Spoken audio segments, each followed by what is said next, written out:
सत साहिब सतगुरुदेव की जय। बंदी छोड़ कबीर साहिब जी की जय। बंदी छोड़ गरीबदास जी महाराज जी की जय। स्वामी राम देवानंद जी गुरु महाराज जी की जय हो।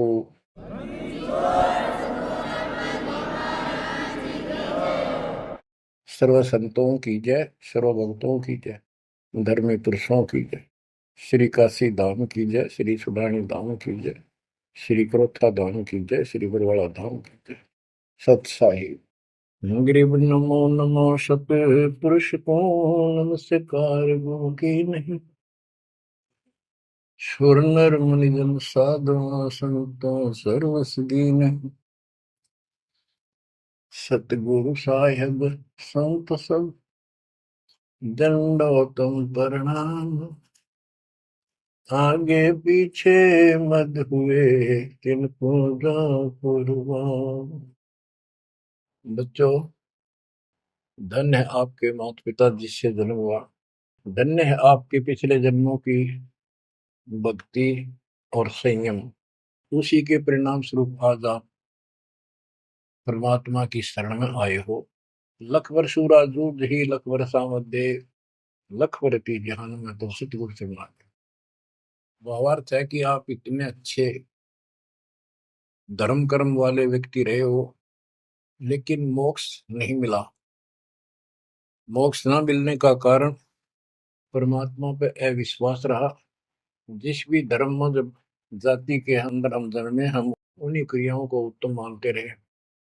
परमात्मा के ज्ञान से प्रेरित होकर कुछ दिन भक्ति जरूर की, लेकिन एक से अनेक अधिक नहीं थे हम, फिर हम रह जाते थे।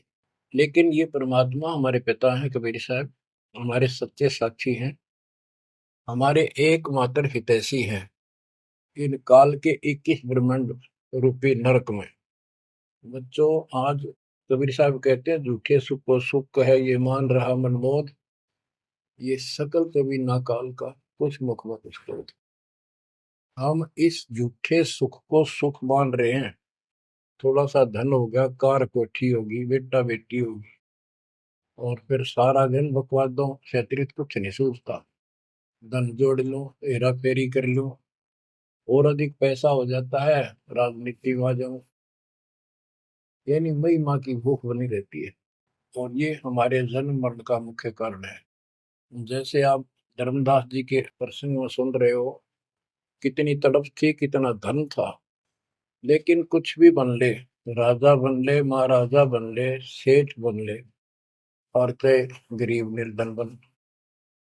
अब निर्धन को तो वैसी संतुष्टि नहीं, वो चाहता धन चाहिए। धन है तो सुख है। जिसका संतान नहीं है वो चाहता संतान है तो सुख है। कोई चाहता है भी सेठ धनवाला सोचता है कि मुझे कोई सुख नहीं। सुख तो इन राज्य महाराजों को होता है। राज्य महाराजों को सपने में भी सुख नहीं होता। बच्चों, यह बात जिस दिन आपके हृदय में बैठ जाएगी कि ये सुख है ही नहीं, रात को भी नींद नहीं आती इन राजाओं को, नेताओं को। लेकिन कुछ दिन कमांड चलती है इनकी, इसी में फूले रहते हैं। फिर ये भी सोचते हैं कि स्वर्ग में सुख होगा।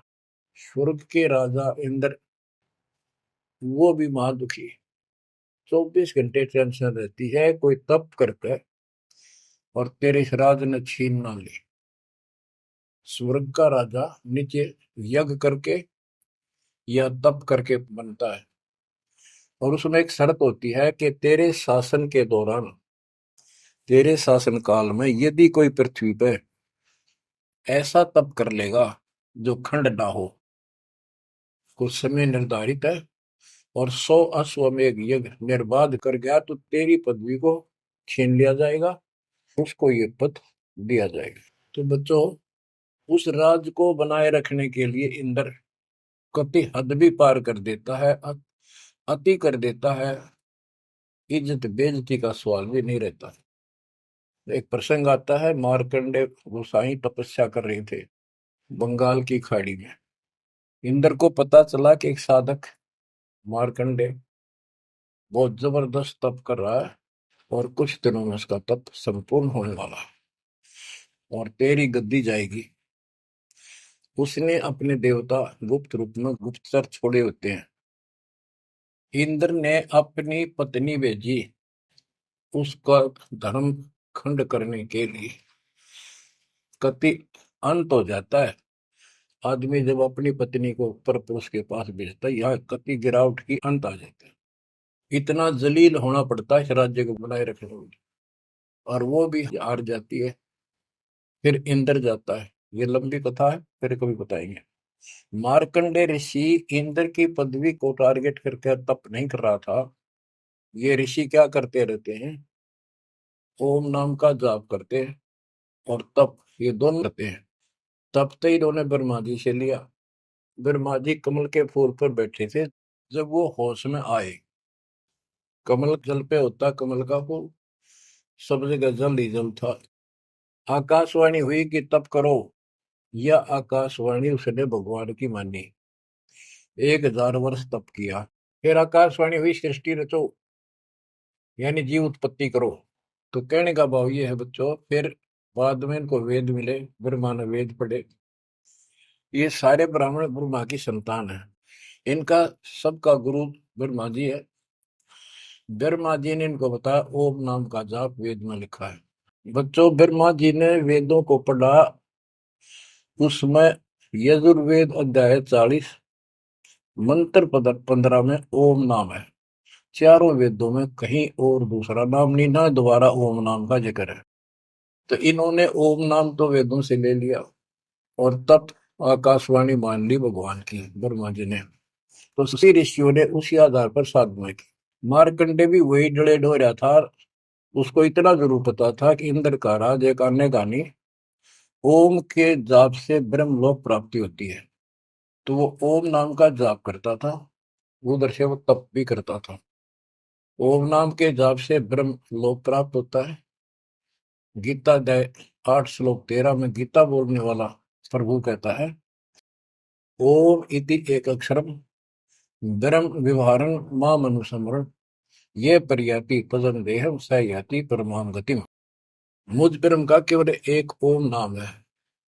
जो इसका अंतिम सांस तक भक्ति करते हुए शरीर छोड़ के जाता है, वो ओम नाम से मिलने वाली परम गति यानी ब्रह्मलोक को प्राप्त होता है। ब्रह्मलोक प्राप्त होता है, ये कहाँ प्रमाण है? श्री देवी महापुराण 6ठे अध्याय में श्री देवी जी दुर्गा जी राजा राजा हिमालय को बताती है। राजा हिमालय कहता है जी मुझे मोक्ष मार्ग बताओ। वो देवी का परम भगत था। देवी ने राजा हिमालय को बताया कि ओम नाम का जाप कर, इससे ब्रह्म की प्राप्ति होगी। दिव्य आकाश रूपी ब्रह्म लोक में रहता है। इति सिद्धम, ओम नाम के जाप से ब्रह्मलोक प्राप्ति है। गीता अध्याय 8 श्लोक 16 में लिखा है कि ब्रह्मलोक में गए साधक भी पुनरावृत्ति के अंदर है, दोबारा जन्म मृत्यु में आते हैं। अब जो साधना कर रहा है उसको कति उत्तम मान के कर रहा है, ना तो करे को नहीं, इच्छा ही नहीं बड़ा उसकी। बताओ, इनको ये नहीं बता तुम कर के रहे हो, इसका प्रतिफल क्या हो। एक कथा सुनाऊं, छोटा सा चुटकुला, सच्चाई है, चुटकुला नहीं। उदाहरण, दास के पास एक बहन अपनी दूसरी बहन को लेके आई। उसका पति शराब पिया करता और रोज पीटे, झगड़ा रखे। तो जो लेके आई थी उसका पति भी इतना नालायक था। परमात्मा ने दया करी, वो सुधर गया और तगड़ी भक्ति करने लग गया, खूब सुधर गया, चर्चा होगी गांव में। तो वो बहन बोली जी मैं तो अपनी बहन को देख के आई हूँ, इसके तो सारे सुख हो गए। मैं बेटी आपके भी होंगे, आपको ये हमारी मर्यादा का पालन करना पड़ेगा। वह बोली जी मैं ये व्रत ना छोड़ दूं, 16 शुक्रवार के व्रत करती हूँ। 16 शुक्रवार के व्रत करने हैं, वो तो 5-6 हुए हैं मेरे। मैं बोला हमारा नाम लेना बेटी, वो सब त्यागने पड़ेंगे। ये व्रत रखती किस उद्देश्य से है, क्या लाभ होगा आपको? फिर पता लगा, बताई थी किसी ने, अब तेरा पति शराब छोड़ देगा। मैं बोला पहले 16 शुक्रवार व्रत के प्रतिफल बताऊं के उसे, इसका लाभ क्या है। ये आन उपासना, ये डले ढोने वाले क्या बताते हैं कि एक बहन का पति परदेश में गया था और वो 2-3-4 साल तक आया नहीं। उसने किसी ज्योतिषियों से दिखाया, पतरे हाथ दिखाए, किसी ने बता दिया कि तेरा पति तुझे भूल चुका है, तेरी याद नहीं रही है, माता संतोषी के व्रत रख 16, तेरा पति वापस आ जाएगा। उसने व्रत रखने शुरू किए, शुक्रवार के 16वें दिन, 16वें व्रत वाले दिन वापस आ गया। ये है इसका फल। और मैं बोला तेरा पति रोज आवे रोज कूटे, गड्ढेगी तू इस बता के, फूकेगी इन पर तक, बुद्धि कान रखेगी तुम्हारी। तंते रखना नहीं चाहिए, 2-4 दिन ना हो तो बढ़िया, पिटाई देना हुआ है। कहने का भाव यह बच्चों, इन गुरुआ गांव बिगाड़े संतो, गुरुआ गांव बिगाड़े, ऐसे कर्म जीव का लागिए कीव जड़े नहीं जाड़े। तो मार्कंडे ऋषि इंद्र से कहता है, इंद्र तू इंद्र की पदवी छोड़ दे, अगले जन्म में गधा बनेगा। इंद्र कहता जी फेर की फेर देखी जाएगी, तो मौज करने दो। बता, हमारी बुद्धि यहाँ तक सेट हो चुकी है। फेर के देख तेरे पास तो कुमार देखेगा, कड़ में मारेगा लठ, 2.5 मिनट का धरेगा समान कमर पे। मार्कंडे ऋषि उसको कहता तू मेरे वाली साधना कर ले, तुझे ब्रह्मलोक पहुंचा दूंगा। बच्चों, वो कहते हैं ना, बेड की लात गुडने तले तले, ये कहीं जा लो, इनका ये इतना ज्ञान है, इतनी इनकी अंतिम भक्ति है। अब प्रसंग चल रहा है धर्मदास जी का। ये जड़े धर्मदास जी ने खूब डो लिए थे, और जब आंख खुली, ओए होए होए, अब परमात्मा उनको छोड़कर चले गए। दोनों पति पत्नी देखते ही रह गए, आंखों में आंसू टपक रहे थे। ओझल हो गए भगवान जब गली से अंदर आए, राग खूब रोए अंदर बैठ के। ताकि पता नहीं आऊंगे कि ना आऊंगे ना, ये गाम नाम बताते, ये भी कमाल हो गया। परमात्मा कराते आए तो धर्मदास जी ने बोले खुशी मनाई, शरण पकड़ के बहुत कुछ प्रश्न उत्तर किए। आखिर में कहने लगे धर्मदास जी, हे प्रभु अवगत कला तुम्हारी, हम है कीट जीव वे बिचारी, सत्यलोक तुम वर्ण सुनावा, शोभा पुरुष अनसन सत भावा। हे परमात्मा आपने सतलोक बताया, आपने परमात्मा की शोभा बताई, वहाँ रहने वाले हंसों का भी बड़ा गजब का सुख बताया। कैसे न देश राज व आही, चित इच्छा प्रभु देखन ताई। कि वो कैसा देश है, कैसा लोक है, मेरा मन करता है उसने देखो। परमात्मा बोले धर्मदास ये निर्घनी काया, निर्घनी ये बेकार, इसमें डंगा भरा पड़ा, काम क्रोध लोभ विष्टा थूक ब्लड टट्टी पेशाब, इसमें कैसे दर्शन हो गए उस भगवान के। मैं जो बताता हूं तू ऐसे भक्ति शुरू कर दे, और जब शरीर छोड़ के जाएगा तो आपको परमात्मा के दर्शन हो जाएंगे। वहां सतलोक भी देखिए, वहां सारे अपने बहन भाइयों में खुशी करे ना। धर्मदास ये निर्गनिकाया, यह तन पुरुष दरस के में पाया, इस तन में भगवान कैसे दिखेगा। तन ठीक का जब पूरा हो भाई, सतलोक तो देखो जाए। जब ये तेरा शरीर का समय पूरा हो जाएगा जीवन, फिर इसको छोड़ के सतलोक देख ली जाके। धर्मदास के चरण हो रहा, हे प्रभु दर्शा मिटाहो मोरा, चरण टेक प्रभु विनय हो ही, पुरुष दर्श बिन कल नहीं मोही। दोनों चरण पकड़ के धर्मदास ने बोला, ये भगवान एक में दिखा दो, मेरी यह भगवान के दर्शन की प्यास मिटा दो, उसके दर्शन बिना मुझे एक पल भी चैन नहीं होगी। परमात्मा बोले भाई मैं ही हूँ प्रभु, सारी सृष्टि का मालिक मैं हूँ, मैं आपका गुरु हूँ। दीक्षा दी धर्मदास जी को मेरे, मैं आपका गुरु हूँ, मैं आपका भगवान हूँ, मैं सत्पुरुष हूँ, और मेरा ही नाम कबीर है। लेकिन उसके आवाज समझ में नहीं आई, और बार बार यही कहने लगा भगवान के दर्शन करा दे, भगवान के दर्शन करा दो। जब मेरी आत्मा मानने गई। बच्चों विचार करो, पहले हम किसी की भी भक्ति शुरू कर दी, राम की, कृष्ण की, शंकर भगवान की, विष्णु भगवान की, किसी की भी, और सब स्वर्ग बताया करते। कदे मई का अगला स्वर्ग दिखाओ, हमने जब मानूंगा। पर जब ठीक ठिकाना आता है ये मन अड़ियल घोड़े की तरह अड़का खड़ा हो जाता। तीसरे केवल बकवाद करवानी, अच्छे राह पर लगते समय सौ बाधा पैदा करता। ये मन अड़ रहा था। गुप्त भय प्रभु अविगत ताता, धर्मदास मुख आवन बाता।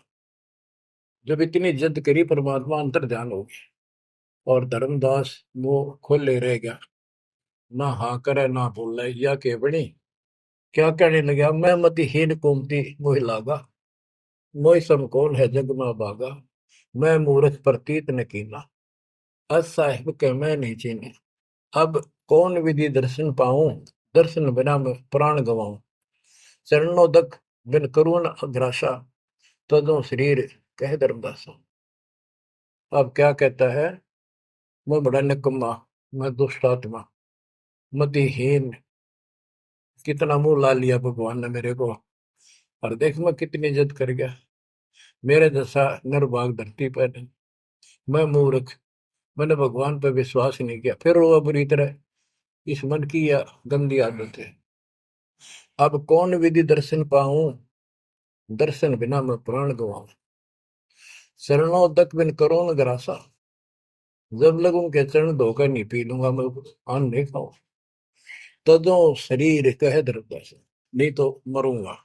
दिवस सात लग अन्न न खावा, भजन अखंड नाम लो लावा। जो नाम दिया था उसमें डट के भक्ति करता रहा, ना कुछ खाया ना पिया।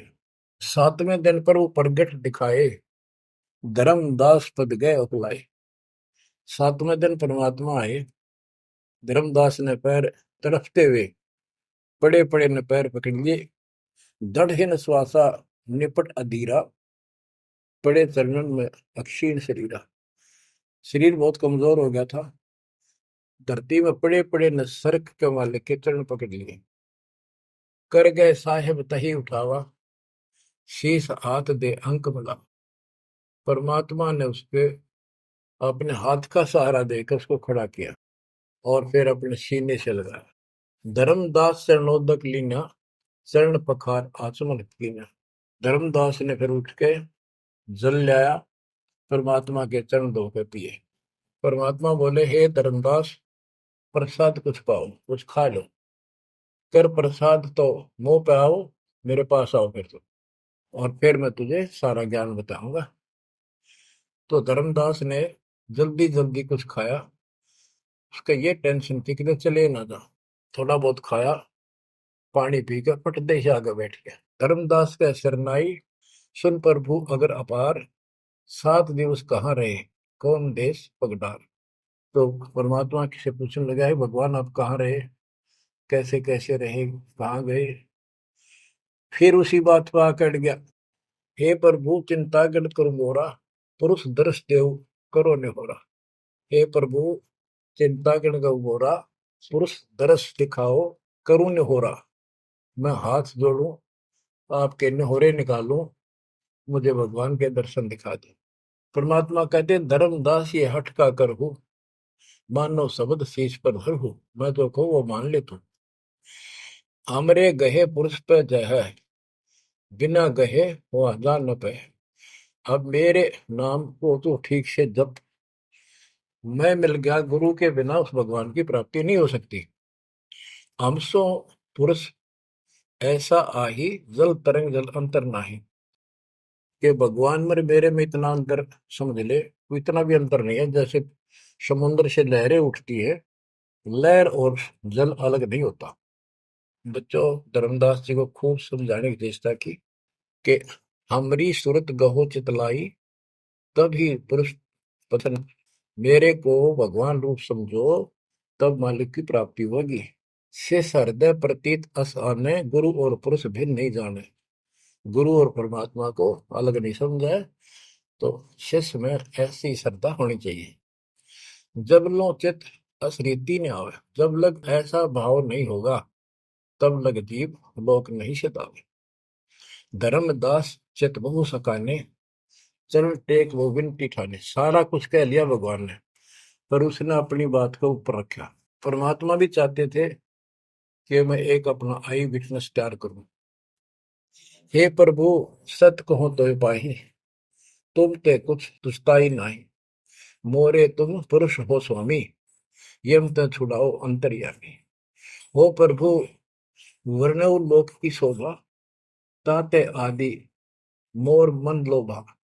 आपने इतना सुंदर लोक बताया, वहां के इतने सुख बताए, तो इसलिए मैं देखना चाहता हूँ।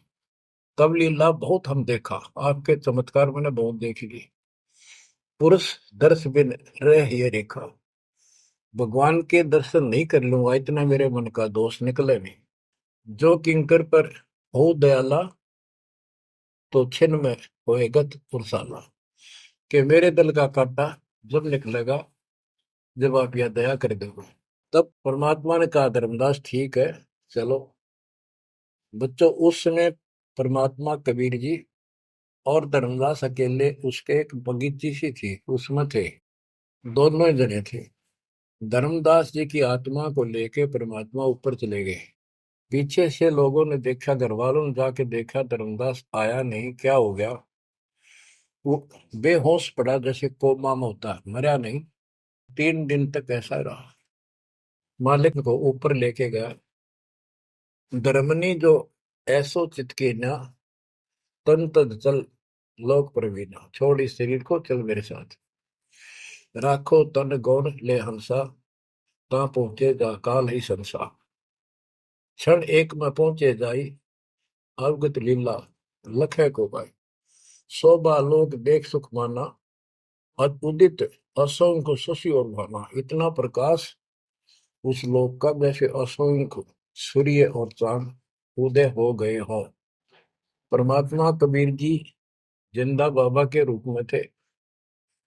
जब सतलोक में पहुंचे, और जब उस परमात्मा के महल के सामने सतलोक में संतरी खड़ा था, परमात्मा बोले, भाइयों, मृतलोक से एक हंस आए हैं, धर्मदास इनका नाम है, और इनको वह परमात्मा के दर्शन कराओ सतपुरुष के।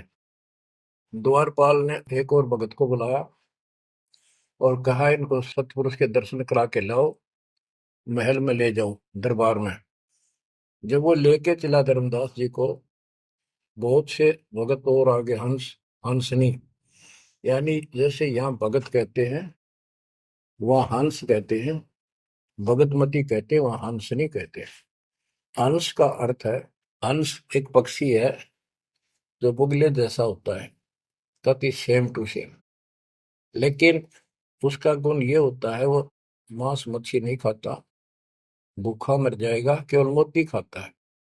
अर्थात संत भगत वो होता है जो सब बकवाद छोड़ दे, केवल राम नाम के मोती सेवा सुमन दान करे, उनको हंस कहते हैं।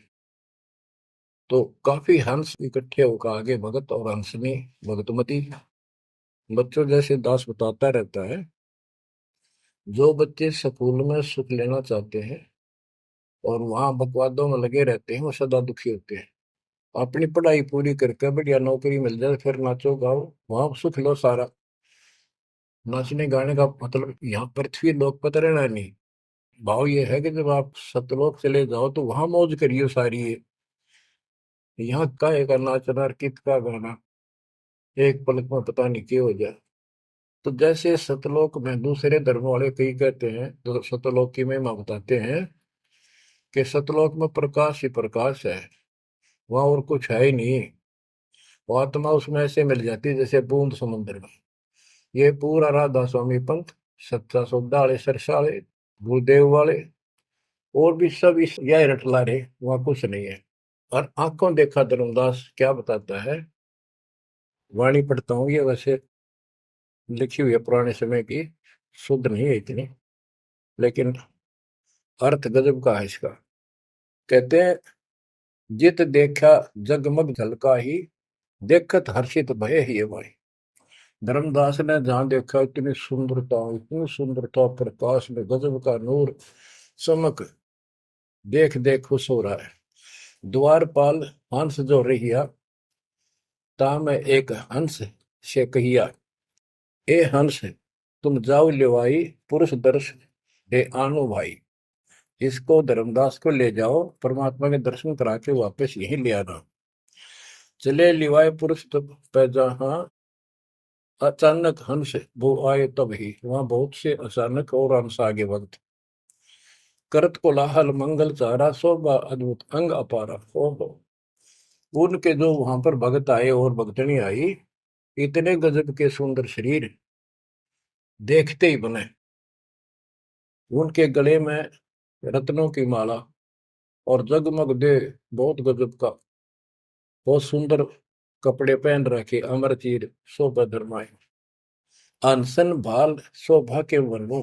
धर्मदास कहता है कि उन हंसों के माथे की शोभा क्या बताऊं, बहुत गजब की। रवि करतारों में षोडश चंद्र भाल छिवि लहू, यानी 16 चंद्रमा का प्रकाश हो उनके माथे की, इतनी चमक थी, इतना नूर था।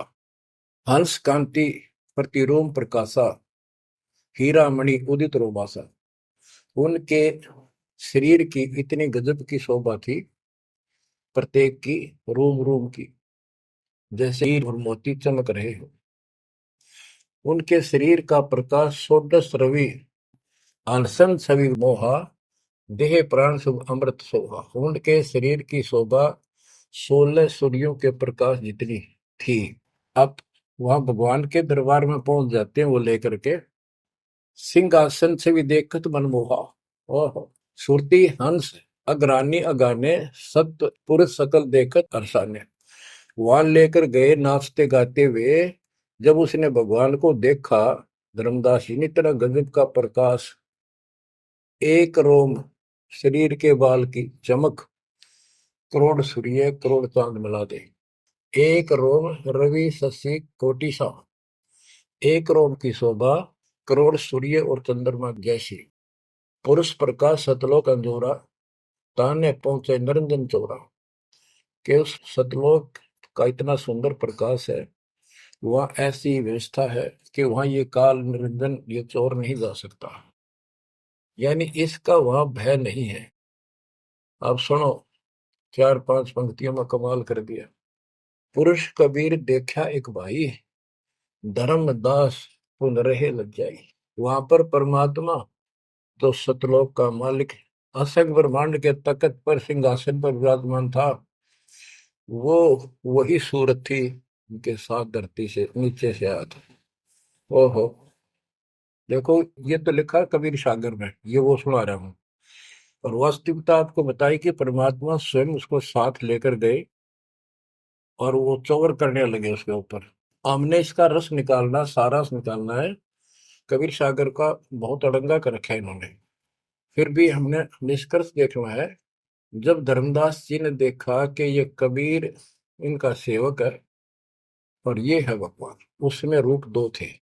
जब परमात्मा खड़े हुए और जिंदा बाबा वाला रूप उस तख्त पर विराजमान हुआ, बच्चों जिसको धर्मदास भगवान मान रहा था, वो खड़े हुए सतपुरुष, और परमात्मा जिंदा बाबा वाले वेश सिंहासन पर विराजमान हो गए, और वो चवर लेकर खुद परमात्मा उस कबीर जिंदा बाबा पर करने लगे।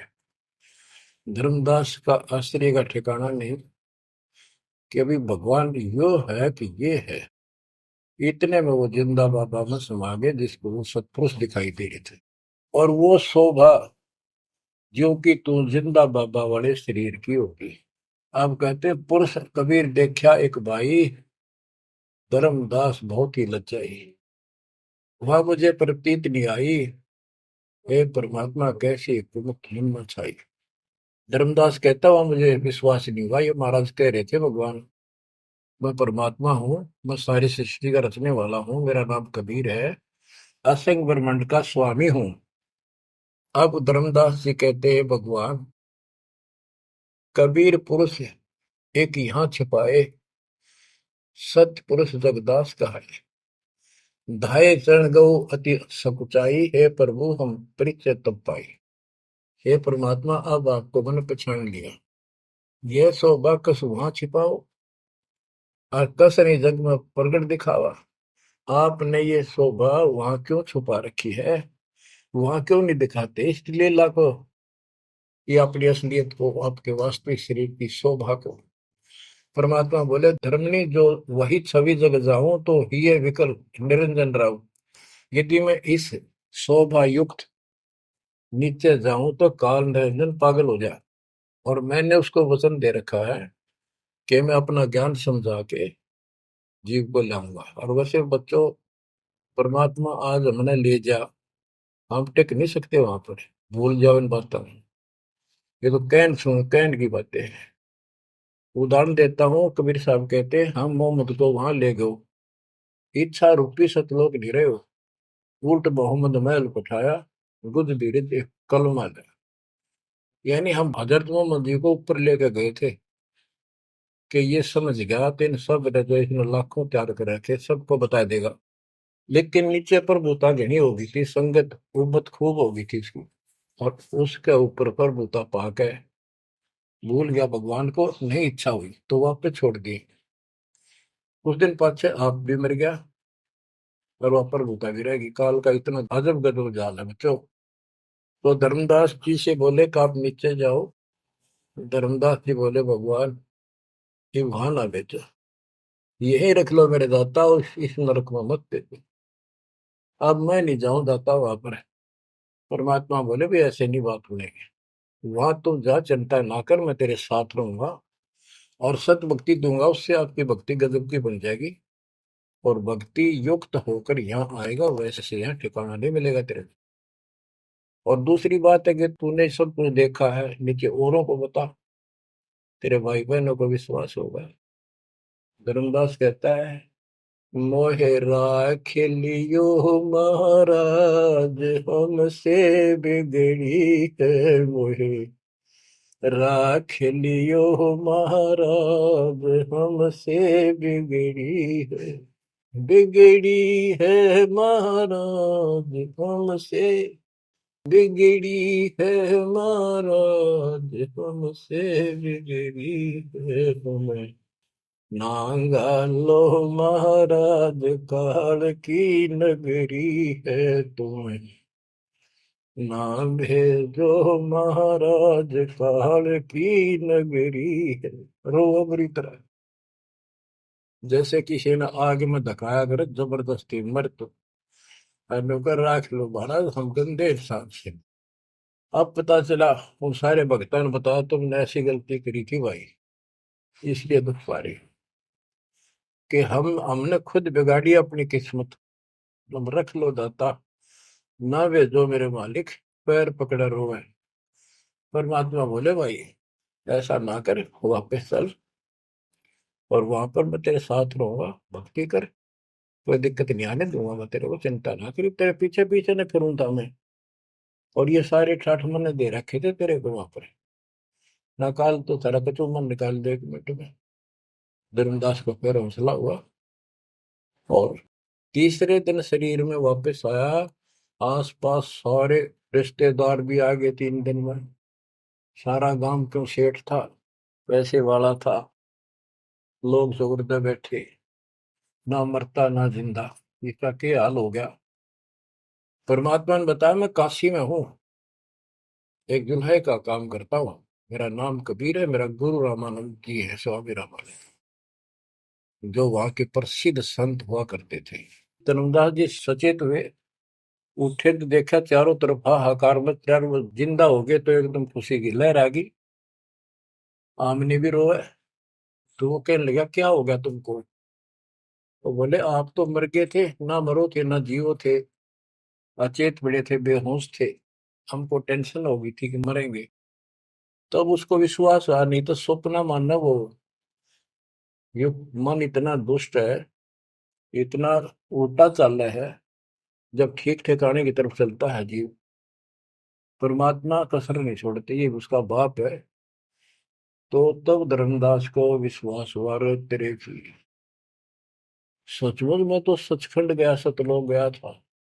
फिर उनको बताने लग गया सारी, मैं वहां गया था, सतंदा बाबा भगवान है, खुद है, सारी सृष्टि के रचने वाले हैं, ब्रह्मा विष्णु महेश, तब उनके सामने कुछ भी नहीं है। वो रिश्तेदार आए थे तो चले गए, पागल हो गया, भांडन दे, जिंदा हो गया शुक्र है। लेकिन जिसका लागे वो तंदर है, धर्मदास काशी पहुंचे और देखे दुल्हे के रूप में बैठे वह सूरत ज्यों की त्यों चरणों में पड़ गए।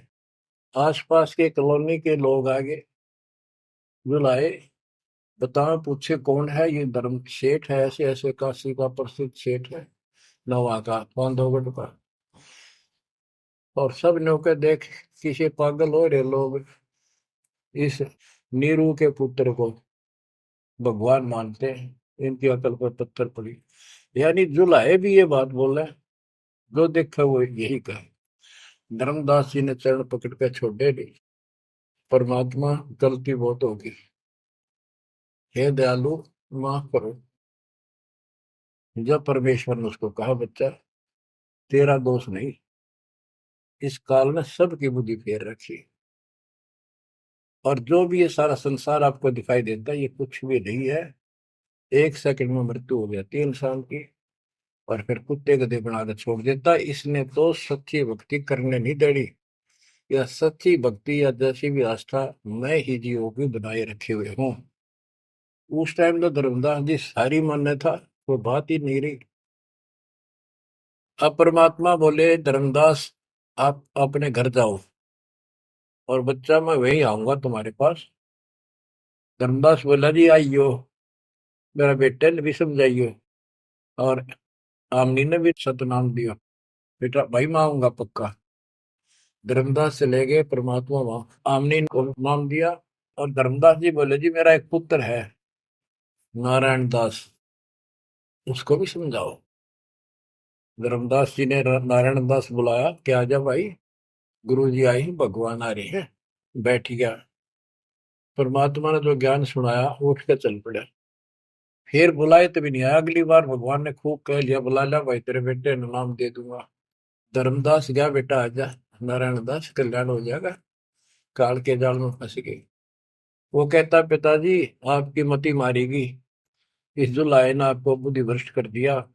देवताओं को छोटा बताता है ये देवताओं की निंदा करता है, मैं न इसके दर्शन भी करूं। धर्मदास ने खूब कह लिया, पर लड़का मानना नहीं।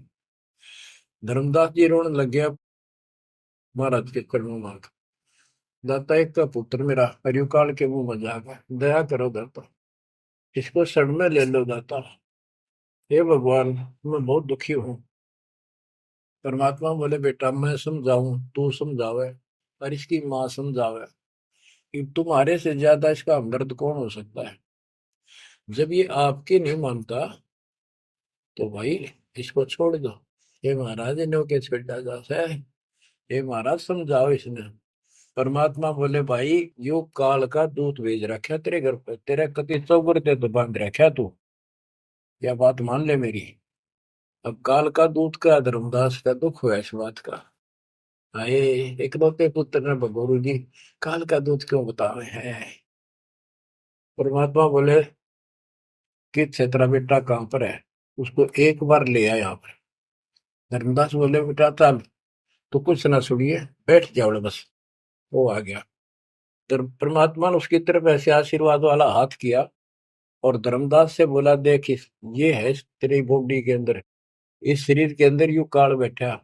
उसका शकल देखी उसने छोरे के अंदर से, वो वास्तविकता थी उस काल के दूत की। ओछा माता, लंबे दूत, विकराल शरीर। परमात्मा बोले, यू बैठा इसके अंदर, यू काल का दूत है, ये कभी भी नाम नहीं लेगा, ना तेरे साथ चलेगा। जब धर्मदास बोला, नारायण दास है, जा बेटा जा, जा कर ले काम, कर ले काम। चरणों में पड़ गया, भगवान मेरा तो बीज नष्ट हो गया, हे भगवान मेरा तो वंश ऊपर चलेगा, बताइए काल पैदा कर हो गया मेरा तो। परमात्मा बोले, वंश ने के चाटेगा, तू पीछा छुटवा ले यहाँ से बेटा, क्या करेगा इस वंश का। ये तो काल खाई खुराक का पहन पोशाक का यम का बकरा पड़ता है, लेकिन हमारे तो रंग चढ़ रहा है। लोग के कहेंगे, फलाना के कहेगा, संतान ना हुई तेरी संपत्ति ने कौन लगा, कई बीमारी बांट रखी है, कई रोग ला रखे है काल। परमात्मा बोले, ठीक है, तेरे को मैं अपना बच्चा अपना हंस भेजूंगा, और आज से 1 साल के बाद तेरे घर में पुत्र उत्पन्न होगा, उसका नाम चूड़ामणि रखना। उस समय बताते हैं धर्मदास की उम्र 80 साल की हो चुकी थी और आमनी देव भी वरदौलिये थे। ये धर्मदास के आप विश्वास हो गए, हे मालिक हे परमात्मा, इस उम्र में कौन कैसे बच्चे होंगे हमारे, हम तो कभी व्यर्थ हो चुके हैं।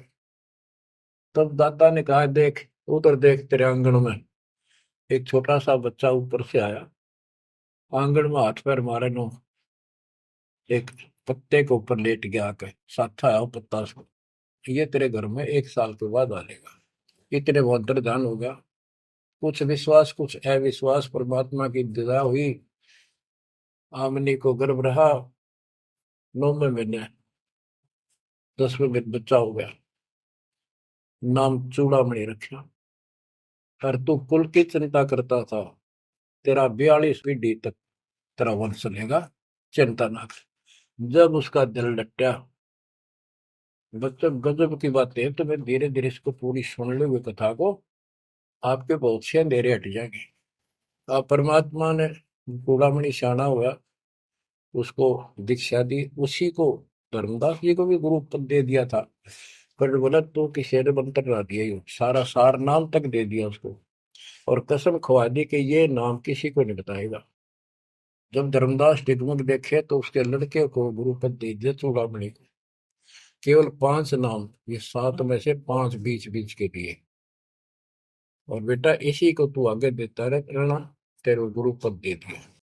परमात्मा की कोशिश थी, ये मंत्र करते रहेंगे, इनको मनुष्य जीवन मिलते रहेंगे, भगवान की आस्था इनमें बनी रहेगी, कुछ लाभ होते रहेंगे, और इस बिचली पीढ़ी तक जाना था उनको। लेकिन धर्मदास को बता दिया था कि काल मेरे नाम से 12 पंथ चलाएगा, जो सारे गलत साधना करवाएगा, और तेरे वंशज, तेरे परिवार वाले 6ठी पीढ़ी में जाके ये असली नाम भी छोड़ देंगे। एक टकसारी पंथ होगा, उसकी साधना शुरू कर देंगे, जो एक आने की नहीं होगी। जो इब सारे धर्मदास वाले दामा खेड़ा वाली गद्दी में वो टकसारी वाले की साधना चल रही है, वो 5 नाम भी गए। फिर धर्मदास रोने लग गया, हे मालिक इनका उद्धार कैसे होगा।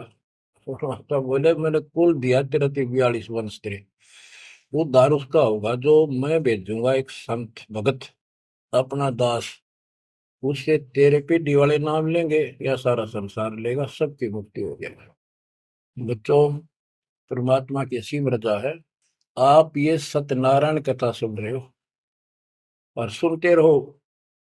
मुश्किल से ये अमर कथा मिली है सुनने को। मालिक आपको मोक्ष दे, सदा सुखी रखे। सत साई।